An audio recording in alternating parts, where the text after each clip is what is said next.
One time message മാത്രമല്ല, Telegram കുറെ കൂടെ എൻക്രിപ്റ്റഡ് ആണ്. വാട്സാപ്പിൻ്റെയും ഇൻസ്റ്റയുടെയും കാര്യത്തിൽ മറ്റ് കേസുകൾ വന്നിട്ടുള്ളപ്പോൾ അവരുടെ ഹെഡ് ക്വാർട്ടേഴ്സിനോട് വിളിച്ച് ആവശ്യപ്പെട്ടിട്ടുണ്ട് റെക്കോർഡ്സ് സബ്മിറ്റ് ചെയ്യാൻ. ഇത് ടെലിഗ്രാമിൽ സാധ്യമല്ല. നാളെ ഒരു കേസ് വന്നാൽ തന്നെ ടെലിഗ്രാമിലാണെങ്കിലോ സിഗ്നലിലാണെങ്കിലോ അവരുടെ ഫോർമാറ്റ് അങ്ങനെ ആയതുകൊണ്ട് തന്നെ അവരെ വിളിച്ച് ആ റെക്കോർഡ്സ് സബ്മിറ്റ് ചെയ്യാൻ പറയാൻ ഉള്ള അസാധ്യത, അല്ലെങ്കിൽ അതൊരു ലെജിറ്റിമേറ്റ് ആയിട്ടുള്ള വാലിഡ് ആയിട്ടുള്ള പ്രൂഫായിട്ട് സബ്മിറ്റ് കോർട്ടിൽ ചെയ്യാൻ പറ്റില്ല എന്ന് അറിഞ്ഞുകൊണ്ട് തന്നെയാണ് ടെലിഗ്രാമിലേക്ക് വരാൻ പറയുന്നത്. ടെലിഗ്രാം വഴി ഈ ഒരു മൾട്ടിപ്പിൾ ടെലിഗ്രാം അക്കൗണ്ടുകൾ ഇവിടെ പല ലീഡേഴ്സിനും ഉണ്ട് എന്നുള്ളത് നമ്മൾ മനസ്സിലാക്കണം.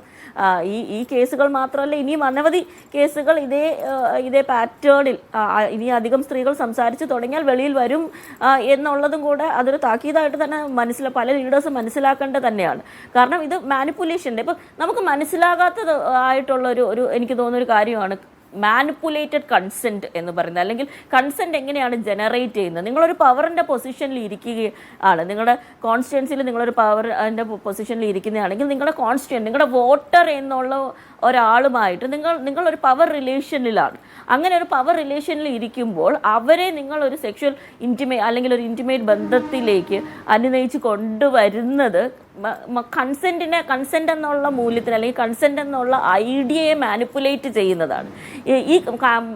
നമ്മൾ ഒരു പ്രാവശ്യം ഒരാളുമായിട്ട് ഒരു ഫ്രണ്ട്ഷിപ്പിൽ അല്ലെങ്കിൽ ഒരു സെക്ഷൽ റിലേഷൻഷിപ്പിൽ ഏർപ്പെട്ട് കഴിഞ്ഞാൽ ഒരു സ്ത്രീക്കോ ഒരു പുരുഷനോ ഒരു സിറ്റുവേഷനിലും ആ കൺസെൻറ്റ് വിഡ്രോ ചെയ്യാൻ പറ്റും. അറ്റ് ദ സെയിം ടൈം ആ കൺസെൻറ്റ് മാനിപ്പുലേഷൻ്റെ മറ്റൊരു മുഖം എന്ന് പറയുന്നത് എന്തെങ്കിലും ഒരു പ്രോമിസ് പറഞ്ഞുകൊണ്ട്, നിന്നെ ഞാൻ കല്യാണം കഴിക്കാമെന്ന് പറഞ്ഞുകൊണ്ട്, അല്ലെങ്കിൽ നിനക്ക് ഇന്ന ഓപ്പർച്യൂണിറ്റീസ് തരാമെന്ന് പറഞ്ഞുകൊണ്ട് ഒരു റിലേഷൻഷിപ്പിൽ ഏർപ്പെടുകയും പിന്നീട് ആ വാഗ്ദാനങ്ങൾ പൂർത്തിയാകാതെ ഇരിക്കുന്നതും മാനിപ്പുലേറ്റഡ് കൺസെൻറ്റിൻ്റെ തന്നെ ഭാഗമാണ്. ഈ മാനിപ്പുലേറ്റഡ് കൺസെൻറ്റ് അൺഫോർച്ചുനേറ്റ്ലി നമ്മുടെ കോടതികൾക്ക് ഇനിയും മനസ്സിലാകേണ്ടതിരിക്കുന്നു.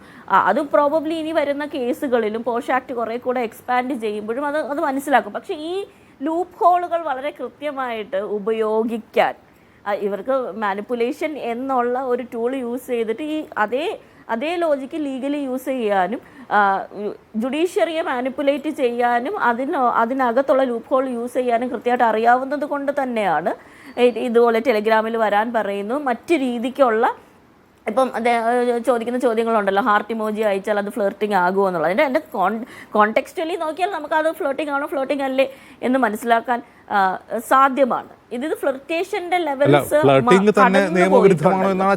നമുക്ക് അത് വേണമെങ്കിൽ നിയമവിരുദ്ധമാണോ എന്നാണ് ചോദ്യത്തിനർത്ഥം. ഫ്ലർട്ടിംഗ് തന്നെ നിയമവിരുദ്ധമാണോ അല്ലേ എന്നുള്ളത് ഒരു പവർ റിലേഷൻഷിപ്പ് ബേസ് ചെയ്തിട്ടല്ലേ. ഇപ്പോൾ ഫോർ ഇൻസ്റ്റൻസ് നമ്മളൊരു ഓഫീസിൽ വർക്ക് ചെയ്യുകയാണെങ്കിൽ ഒരു ബോസ് അദ്ദേഹത്തിൻ്റെ സബോർഡിനേറ്റ് ആയിട്ടുള്ളൊരു ഫീമെയിൽ എംപ്ലോയിയോടോ മെയിൽ എംപ്ലോയി ആരെങ്കിലും ആയിക്കോട്ടെ ഒരു ഫ്ലർട്ടേഷ്യസ് മെസ്സേജ് അയക്കുന്നത് കൺസെൻറ്റ് മാനിപ്പുലേഷൻ തന്നെയാണ്. അങ്ങനെ ഒരു ഫ്ലർട്ടേഷ്യസ് മെസ്സേജ് അയക്കുക, അങ്ങനെയാണെങ്കിൽ ഒരു MLA ആയിരിക്കുന്നയാൾ അദ്ദേഹം ഒരു പബ്ലിക് സെർവൻ്റ് ആയിട്ട് ഇരിക്കേണ്ട ആളല്ലേ, അദ്ദേഹം ഒരു കോൺസ്റ്റിറ്റ്യൂഷൻ ഓത്ത് എടുത്ത ആളല്ലേ. അതുകൊണ്ടാണ് ഞാനിത് പറയുന്ന ഒരു പേഴ്സണൽ ധാർമ്മികതയുടെ വിഷയം ഇവിടെയുണ്ട്. ഒരു പവർഫുൾ പൊസിഷനിൽ അധികാരത്തിൻ്റെ ദുർവിനിയോഗം എന്നുള്ള വേർഡ് ഇവിടെ നമ്മൾ വീണ്ടും യൂസ് ചെയ്യേണ്ട അതുകൊണ്ടാണ്. ഒരു MLA ആയിരിക്കുന്ന ഒരാൾ അദ്ദേഹത്തിൻ്റെ വോട്ടർ ആയിരിക്കുന്നത്. ഇവരെല്ലാം തന്നെ മലയാളി വോട്ടേഴ്സും കൂടെയാണല്ലോ ഈ സ്ത്രീകളെല്ലാം. അപ്പൊ അവിടെ ഒരു പവർ പൊസിഷൻ എടുക്കാൻ സാധിക്കില്ല. എന്താണ് കുഴപ്പം, എന്താണ് ഒഫൻസ് എന്നുള്ളത് ഈ ഒഫൻസ് ചെയ്ത ആളുകൾ മനസ്സിലാക്കേണ്ടിയിരിക്കുന്നു. ഞാൻ മടങ്ങി വരാം നിങ്ങളിലേക്ക്.